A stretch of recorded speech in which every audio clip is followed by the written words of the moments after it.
ai miei tempi la vita era diversa, sì, palanche non ne avevamo. E le feste che favore noi facevamo, a mangiare in trattoria non andavamo. E anche a mattina i bar sono pieni di donne, ma una volta ne andavamo, palanche non. Ora nell'istituto moderno, la gente va al bar, feste dappertutto, ma adesso c'è crisi. Siamoci tranquilli, perché non è affari di ora.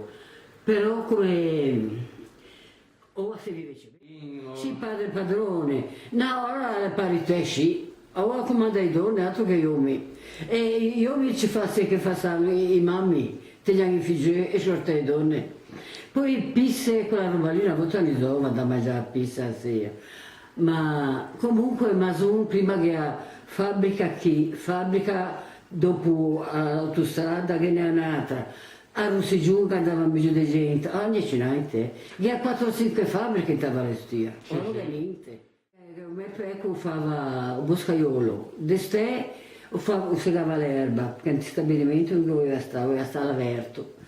E d'inverno tagliava bosco, poi tagliava e portava su i solai, i sterni.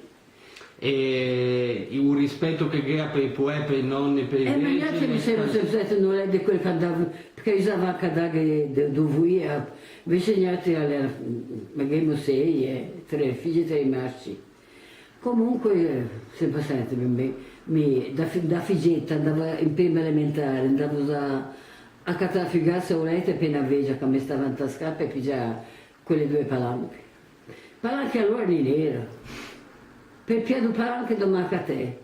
Poi cominciò ad andare a tenere i figli, poi a 20 anni così sono andata a fare barista da sportiva. Poi mi sono sposata e sono venuta a bar che io ho sempre fatto barista. 60 anni che faccio barista.